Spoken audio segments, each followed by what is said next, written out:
days of Elijah, declaring the word of the Lord. Welcome to Love's Last Call with Evangelist Carol Ann of Agape Light Ministries.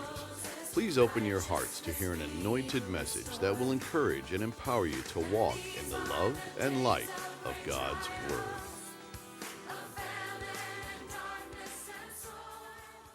Beloved, in Revelation 13, we are introduced to two beasts, the Antichrist and the false prophet, and the global system over which the entire earth will be brought under tyrannical control through the collaboration between these agents of darkness.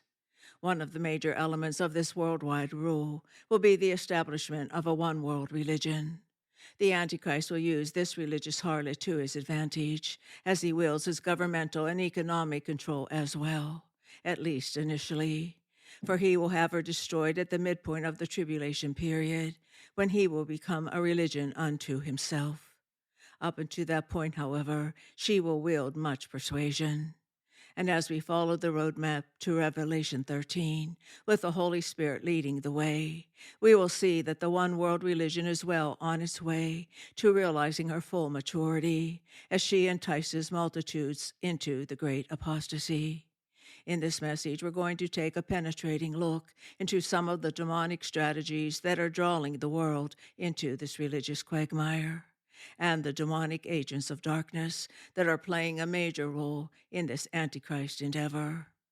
We'll first lay the foundation of 1 John 5:19, where it is written, "We know that we are of God, and that the whole world lies in the power of the evil one." Beloved, if we miss the fact that this world is under the control of Lucifer, the god of this world, we are in danger of interpreting the prophetic events that are unfolding all around us through a worldview rather than a biblical view. Jesus emphasized that his kingdom is not of this world, and that his born-again offspring are not of this world either. Therefore, every news report and every major event that is playing out in our here and now must be understood as holding prophetic implications. Lucifer, also known as Satan, has been given temporary rule over this world, with every system known to man having been corrupted by his deceptive strategies, and his passionate desire to rule over all people on earth and to gain their worship. And as we look at some of the major players who are serving him in his nefarious ploys, we'll begin with the United Nations. In the study of end times prophecy, many Bible scholars see the United Nations as a formidable precursor to the beast of Revelation, due to its pursuit of global governance, international law, and a centralized economic or peace system, representing the political alliance of nations that will precede the return of Christ. But perhaps the most significant role that the UN could be playing is in the religious aspect of the beast's global empire. In a commentary written for Truth Unmuted by Jesse Smith, a very detailed look into the UN's veiled spiritual agenda is offered, and we'll be gleaning from this very informative analysis where they write, "In the aftermath of World War II, the United Nations was born to supposedly remedy the failure of the League of Nations. 50 nations came together to draft the UN Charter in a conference lasting 2 months in early 1945. The Charter was ratified by China, France, the Soviet Union, the United States, the United Kingdom, and many other countries in October of 1945. Its organizational function was to be an arbiter of peace, a guarantor of human rights, a promoter of social progress, and a strengthener of international law. And while many are aware of the political, social, and civic roles that the UN plays throughout the world, what remains largely unknown is the hidden religious mandate to usher in a global religion and to keep its ties to the occult. And remember, beloved, that the systems of this world are now ruled by Lucifer, with his satanic agenda to usurp the one true and only God of all creation at the forefront. And so to uncover the UN's veiled spiritual agenda and to establish its connection with Revelation 13, in Part 1, we'll take a close look at the beliefs and plans of prominent occultists and their offshoots. In part two, we'll reveal how this all fits in with the United Nations. We begin with great leaders of the occult, starting with Madame Helena P. Blavatsky, esoteric pioneer and paradigm shifter. Helena Blavatsky was a Russian-born mystic, medium, and occultist who co-founded the Theosophical Society in New York City in 1875. Derived mainly from Eastern religions like Buddhism, Theosophy mixed philosophy, science, and pantheism as a counter to Christianity. It translates from the Greek language to literally mean the study of the wisdom of the divine. Its principal doctrine is that of the universe, and that all living things are connected and divine, including humanity. Its teachings are also influenced by Gnosticism, Kabbalah, Freemasonry, Rosicrucianism, and evolution. Theosophy rejects the idea of a personal God. Its essential teaching is that mankind can become perfected beings known as adepts or supermen through directed spiritual evolution. It is inclusive of all religions except for Christianity or any other religious belief system that opposes the materialism of science and every form of dogmatic theology, especially Christianity, which the chiefs of the society regard as particularly malicious. Blavatsky was in contact with a mysterious Indian called Mahatma Mora, who appeared to her in visions and encouraged her to visit India, which she did in 1852. She was also sent to Tibet by Mora, where she claimed to encounter the masters of the ancient wisdom, a group of spiritual adepts which inspired her 1888 book, The Secret Doctrine. In 1880, she and her partner Henry Steele Olcott moved to India and converted to Buddhism. Later, Olcott established the Buddhist Education Fund to combat the spread of the Christian faith in India. Blavatsky made no bones concerning her vitriol toward the monotheistic God of Christianity, as demonstrated in the introduction to her book, The Secret Doctrine, which reads, "The true philosopher, the student of the esoteric wisdom, entirely loses sight of personalities, dogmatic beliefs, and special religions. Moreover, esoteric philosophy reconciles all religions, strips every one of its outward human garments, and shows the root of each to be identical with that of every other great religion. It proves the necessity of an absolute divine principle in nature. It denies deity no more than it does the sun. Esoteric philosophy has never rejected God in nature, nor deity as the absolute and abstract. It only refuses to accept any of the gods of the so-called monotheistic religions created by man in his own image and likeness, a blasphemous and sorry caricature of the ever unknowable," end quote.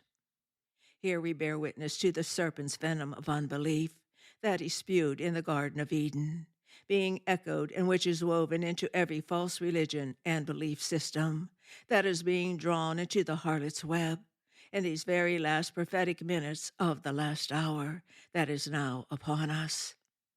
Although most known for her books Isis Unveiled and The Secret Doctrine, Blavatsky also published a magazine called Lucifer, which contained the following quote on its cover: "The light bearer is the morning star of Lucifer, and Lucifer is no profane or satanic title. It is the Latin Luciferus, the light bringer, the morning star, equivalent to the name of the pure and pale herald of daylight," end quote.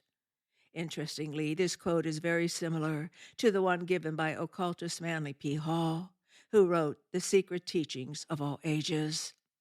Blavatsky's open opposition to Christianity also stems from its teaching that Lucifer is synonymous with Satan, the rebellious angel who was cast out of heaven and who is called a deceiver, a murderer, and the father of all lies, among many other disgraceful monikers. However, to theosophists and occultists in general, Lucifer is a separate being, known as a bearer of light and esoteric truth. While opposing the Christian view of Lucifer's revolt, Blavatsky opined, If one analyzes his rebellion, it will be found of no worse nature than the assertion of free will and independent thought. End quote. But the Bible clearly reveals the serpent as evil, and that Adam and Eve succumbed to temptation as an act of disobedience to a loving and merciful God who wanted to protect his creation from harm. Occultists believe that God is evil and that he prevents humans from knowing the truth about their own divinity. In their distorted and blasphemous counterfeit to truth, Lucifer is a light-bearing hero who set humanity free from a tyrannical, selfish God who was keeping mankind in darkness. Blavatsky was instrumental in growing a philosophy that asked, did God really mean? Just like her false light-bearing hero, Lucifer. She was influential in peddling the pantheistic notion that all paths lead to divinity and enlightenment. Her philosophies would be adopted by many and later blossom into the New Age movement, a reinvigoration of spiritual pursuits deemed heretical by most dominant religions. Next, we come to Annie Besant, torchbearer for Theosophy. Born in London in 1847, Annie Besant was a noted Fabian socialist, Freemason feminist, population control advocate, clairvoyant, student of Buddhism and other Eastern religions, and co-author of the book Occult Chemistry. After an unsuccessful marriage to an Anglican priest, Besant, whose mother was an Irish Catholic, left the faith and became one of its most prominent critics. Her path eventually led her to Baron Blavatsky and the Theosophical Society. Besant would go on to become the organization's president in 1907. Like Blavatsky, Besant spent much of her time in India while focusing on absorbing Hinduism. She came to believe that a world teacher from a secret spiritual hierarchy was to appear on earth, to lead humanity into a new age and a path to achieving godhood. Besant believed that this person was her adopted 14-year-old son, Jiddu Krishnamurti. Besant groomed him for the role of the new Messiah for 20 years before he eventually rejected it and set out on his own. After her death in 1933, colleagues including Aldous Huxley, author of A Brave New World, and brother of former UNESCO director and early transhumanist visionary Julian Huxley, built a school in her honor, known today as the Besant Hill School of Happy Valley. The small private California school teaches students to be global citizens, environmental activists, and promoters of world peace. We then come to Alice Bailey, mother of the New Age movement. And here we will find our link to the United Nations and the one world religion of the Antichrist. Alice Bailey was perhaps the most notable figure in occultism and spearhead of the modern New Age movement. Bailey was said to be an evangelical Christian before her involvement in the Theosophical Society under Annie Besant. After her marriage to an abusive Episcopal minister dissolved, Bailey, born Alice Latrobe Batterman in 1880, fled her native England for California, where she was introduced to Theosophy. In 1917, she moved to Los Angeles and met Foster Bailey, an occultist whom she married in 1921. Her involvement with the Theosophical Society under Besant ended in 1920, when her bid to control the organization failed.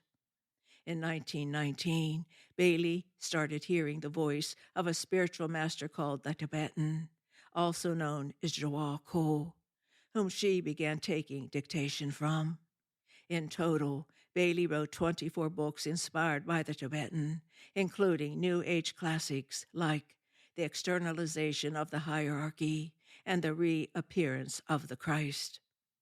And in our next segment, God willing, we'll pick up here with the connection between these occult leaders and how this all fits in to the United Nations and the roadmap to Revelation 13. and also why it is of vital importance for the people of God to be made aware of these very important prophetic guideposts. Until then, I leave you with 1 John 2:18. Children, it is the last hour, and just as you heard that Antichrist is coming, even now many Antichrists have arisen. From this we know that it is the last hour. Beloved, Jesus is coming soon. Therefore, continue to stand firm in the strength of his might and keep contending for the true faith which was once for all delivered to the saints at any cost, while there is yet time to do so. And as always, beloved, I bid you his agape. You've been listening to Love's Last Call with Evangelist Carol Ann of Agape Light Ministries. If you have a prayer request, please contact us at Agape Light Ministries, P.O. Box 6313, Chesterfield, Missouri 63006, or via our website at www.agapelightministries.com. Again, that's www.agapelightministries.com.